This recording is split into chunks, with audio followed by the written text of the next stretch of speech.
We're going to start out pretty heavy, but I promise some comic relief by the end. Yay! Yeah. I learned at 14 that there was a high price to own this body.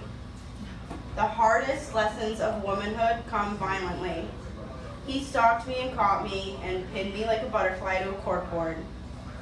The rape was a payment I owe for owning an orifice while daring to shine and be seen. I gripped and it was vile and he polluted me. I just stared at the wall with the fissures and the paint like spider webs. Nails pierced me and he grew with my tears. It wasn't enough for him to penetrate. He had to make it hurt. Like I took the rage meant for all the women in the world at once.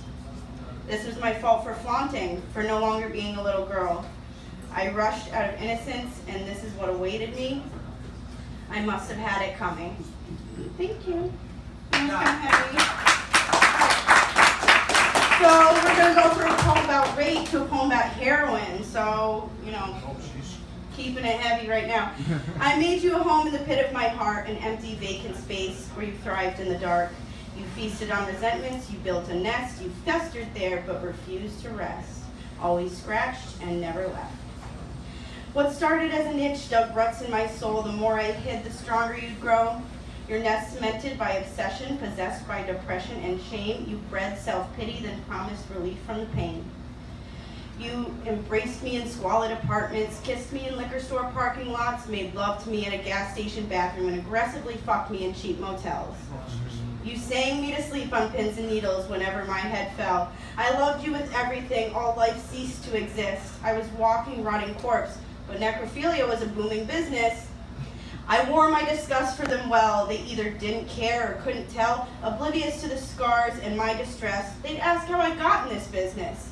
Refusing to see what it is, can't they see the marks on my arms and count on my ribs? When they paid me to play pretend, it made them complicit.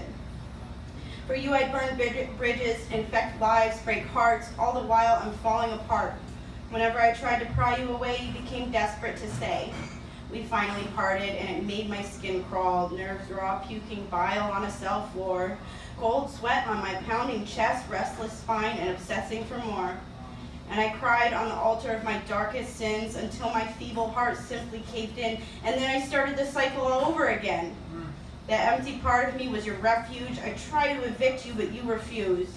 I tried to fill that hole, attempting to keep you at bay, but the memories are hard to shake, and I may never forget that taste. But I can't live on heroin, so I have to live on faith. Yes!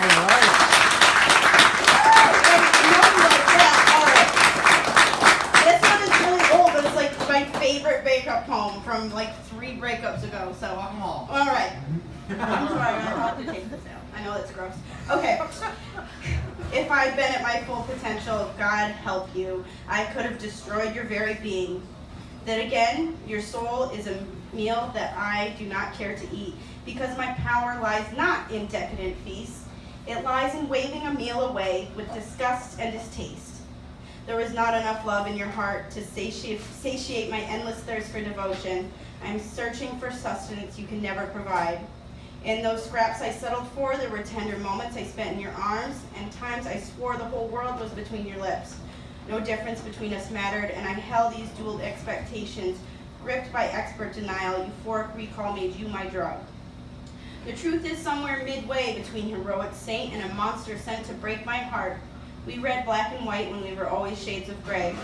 I knew from the way you spoke, you always had an escape plan, which is smarter than you look, because I burned down homes.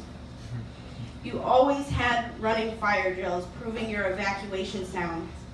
I'm that invited home invader, your most familiar stranger, shape-shifting succubus stuck between your hands, naked and blessedly vulnerable, but consuming all. I saw the end before I ever saw your heart, comforted by cynicism, knowing this bitter end would someday arrive and ruin us both. I wore combat boots and you wore a shield. I stomped over boundaries until I met the border wall. We were 2 performing soldiers singing a parody of intimacy, playing these war games and calling it love. A masochist and a sadist switching roles in a waltz through a trauma minefield where we part only to be baited back with unfinished business. And we know this war won't be over until the day you hate you loved me, and until you don't know if these fists you squeeze are for me or for yourself. All right, I promised comic relief at the table. Okay. All right, I'm giving the comic relief in now, and heads up to my friend Rick for giving me this idea. You ask, has anyone ever told you you're beautiful? As if this is the first time I've heard it and I do not own a mirror. Well, golly gosh, gee willikers. Nobody has ever told me that, mister. Thank you so much for pointing it out. I had no idea. Now I can breathe. If your only compliment is about how I look, just save it, because I've heard the same lines a million times, and I'm acutely aware of how I look, as I should, because I look like this on purpose. That's why I get hostile towards men who only skate my surface because they are afraid of my insides. Beyond this thirst trap of a body, I am more powerful than you'll ever realize. So you say you aren't like most guys, which is a thing that most guys say, as if putting down an entire gender makes you look better. Cutting down other men does not make you strong, it just makes you an asshole. You say I'm not interested in only sex like all the rest. Well, I know this may blow your mind, but plenty of people see me as more than a wet hole and are interested in speaking with me. I have men in my life that truly love me and would never try to fuck me, so you're not that special. In fact, the smug assuredness that being interested in what I have to say is somehow remarkable and I should be impressed makes you an asshole. Worse than a man that is too honest and says he wants to wear me like a glove is a man who always calls fucking making love. If you have to tell me how nice you are, then you're not. You're manipulative. Nice men are like the well-hung, as in, if it is truth, they do not need to tell me. And if being nice is your best selling point, you're mediocre at best. And thinking that anything less than abusing me is heroic makes you an asshole. Hey. Why don't you tell me something real, like how smart I am and I have to tone it down to speak to you, and my life is brimming with love, and I give the kind of hugs people remember, like I am a natural performer, and I do my best work under pressure, and I have pretty good comedic timing, like how I can be vulnerable in a room full of people, and I've fared through hell and high water, and I tell my friends the truth even when it isn't sweet. And you won't tell me any of that because you don't even know, and you don't bother to find out either. You make me want to roll my eyes so far in the back of my head that they stick there. And if you think I'm a bitch for saying this, that's okay, because I think you're an asshole.